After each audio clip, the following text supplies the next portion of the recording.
like things are getting so fast and you're worried about getting left behind, that is what we are going to talk about today, career transformation. It's 5 p.m. and it's time for YGC Speaks. Welcome to our episode 10. Joining us today is a leader, a mentor, who has over 20 years of experience across industries. Let us welcome Daniel Kumar. Thank you for joining us today. Thank you, Matet. Thank you for having me. We are glad to have you in the studio, having you here today. I'm glad as well, and with your smile, I know you're going to fire some questions at me, so let me take it one by one. All right. I'll try to do my best.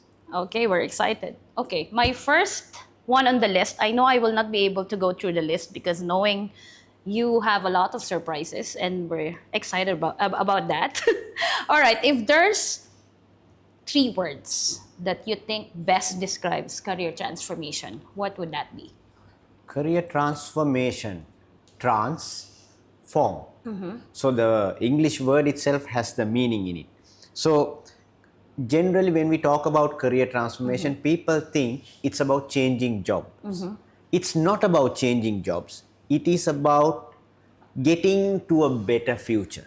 That's transformation for you. All right. You want me to explain it further? So you take a person who is doing something Okay. now and you help him to become a better version of himself where he reaches his full potential. That's career transformation for you. Wow. So you take an individual right where he is and you help him to become the version that he is capable of becoming. That's transformation to you. If I further elaborate on it, it could be a qualification, it could be a workshop, it could be a session with someone very senior, it could be a lesson where you were walking on the road and you saw on a billboard which transformed you. Or it could be even with a chat with a coach or a mentor. Anything can be called as transformation. Yeah, because noting on what you just mentioned earlier, many of us, including me, when we hear that word transformation, automatically we think of something massive, something big. So maybe you can give an example, like you mentioned, meeting a coach. It can be something physical. Enlighten me on this. Sure.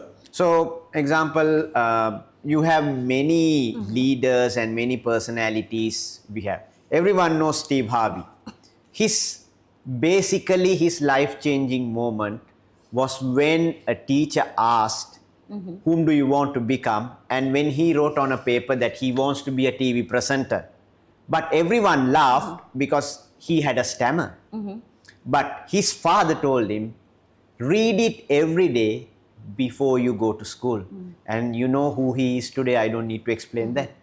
So everyone had a moment, a glimpse of excellence, or someone told them what they could be, and then they transformed into someone whom they became. Are you saying that, I don't know, correct me if I'm wrong, there's no such thing as one size fits all kind of transformation? Transformation doesn't need to be measured in quantity or whatsoever. It depends on how you define it, and it varies from person to person. Being a mentor, I'm sure you have taught different levels of students, you have met different levels of professionals. What do you think should be the moment of call for them to realize, yes, I need to take the step today. This today is something that I should be able to transform, or I should be able to do some changes for me to level up my life or do something to step up? It's a tricky question because transformation, actually no one can push you to be transformed. It's an inner calling. You need to have that inner sense, inner calling, and inner liking to transform yourself into the person whom you really want to become. Someone can tell you that you are capable of this, but then you have to embrace it and you have to run that race. If you are not prepared to run that race with your inner passion, then no one can help you. So in simple, be helpable, and then you can transform anything basically. All right. So it starts from within and be able to open yourself to be of help or be someone to coach you. All right. But since you mentioned about that, in your opinion, would it be okay to do it in your own face or do it in a group or with friends? Who should be the people or individuals you should be having it in this journey? In your journey of transformation, everyone matters, everyone plays a role. Sometimes the people who hate you the most could be the biggest motivators of your transformation journey. I have read many case studies. Even for me personally, sometimes people who told me straight to my face were my greatest motivators. For an example, if someone would tell me you can't do it, that's the thing I take it to heart and try to go all the way to outperform. So it doesn't need to be a pleasant situation. You could be even transformed by an unpleasant situation. Exactly, I agree with that. So I personally have that in my journey. So I guess those people who are close to me have seen, and I have seen also people surrounding that. Most of the time, I agree 100%. Those who have actually tried to doubt you are the ones that you keep on like, I will use this to be better. That I can prove that I will be someone better than what you expected. Yes, but just to add there, it also depends on the motive of your transformation. If your motive is just to prove the others wrong, Of course. and then exit from there, I don't think it's a good take. But as I mentioned earlier, transformation should be from within, and the transformation for a good cause, better life, then that is something that you can sustain. Yes, that's the word, sustain. Then it's something short term only. If it's like, oh, I want to show this person, if your why is strong, then you know this is your purpose, then you can be able to have it in a longer, like that's your long term goal. All right, since you mentioned about that, so what do you think should be the vital skills that they should start? If it's today, I should start having it today or developing it from today. Find a good reason why you need to transform, and also the second most important thing is to know your potential. See, human beings are the only living beings that are capable of becoming whom we want to become. Yeah. No other animal is granted that wish. Yes. If you're a dog, you're a dog. You're a cat, you're a cat. But a human being can think and become who he wants to become. He can transform into whom he wants to become. He can either choose to be lazy, he can either choose to be very active, he can choose to run, he can choose to be the person he wants to become. So you have that ability in you, so use it to good effect. All right, couldn't agree more. All right, but to start that, commonly people will have that fear. What can be your advice for them to overcome that? Fear none but yourself. If you are going to fear others, if you are going to be worried about the opinion of other people, it's going to be difficult. So I'll just come here. The biggest problem the current youngsters have is direction. They have millions of courses, millions of programs, and billions of opinions out there, which distracts them. They need someone to give them direction. If there are people, institutions, colleges, universities who are willing to spend time and give you direction, I think that's the most important thing. Because everything else is available at loose. Since you mentioned that, there are so many voices with the availability of the media. They can access it, especially the young people who are listening with us today. How do they know which channel or which voice they should listen to?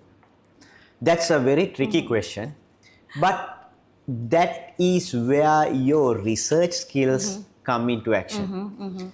It's always easy, and it is easy to acknowledge what you want to hear. That's the first thing that you should be mindful of. Don't listen to someone who tells you what you want to hear.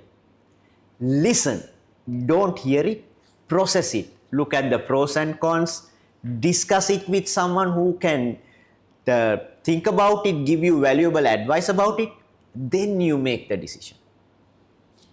And also, something that we always say is, especially youngsters, not only youngsters, I think even people at my age, we do that. Yeah. We follow the crowd.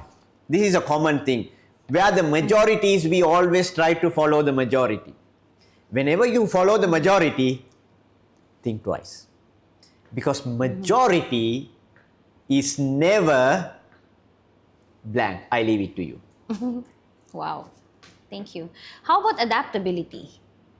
Things are happening so fast, like what I said in the beginning. So how do they actually have that sense of being able to see what's going next in terms of the things that are happening around us? Adaptability is a skill that you develop. You need to develop that over time. Something that complements adaptability is skills, knowledge, experience, exposure, culture, environment. All these things contribute to adaptability. But that's something that you need to learn. So there are things that we normally disagree with certain education systems, because education systems rank students based on grades, marks, but they don't, or they less consider the leadership skills of students, the kindness, the adaptability, the ability to work with other people, creativity, innovation. These things are less looked at and marks are more looked at. So I think as we go on in our education journey, in our own colleges, in our universities, we need to look at more of these skills over grades and marks. That would help us to transform better individuals, better youth in future. Yeah, exactly. Since you have worked in different industries like fashion, retail, training, education, leave us one or two lesson that you get from your own personal career transformation. No one is there to help you. You have to help yourself. If you wait for someone to come and help you, sorry, you will never be transformed. Get out there, build the ability to push yourself to do it. When people see you doing it, when they see you have the urge to do it, then they will come and help you. So the first thing is to push yourself. No one else is going to push you. Wow. I wish we have longer time, but we have only 15 minutes.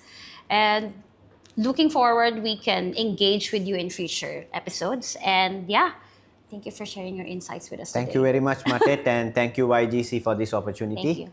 We'll see you soon in future. It's very fruitful. And yeah, my final message to everyone, just to sum up whatever have our guests for today have shared with us, be proactive, take control of your career path today. Until next time on YGC Speaks, don't forget to follow our platforms. We have TikTok, Facebook, YouTube, and also Instagram. And see you again next Tuesday for our YGC Speaks, 5 p.m. Singapore time. All right, see you.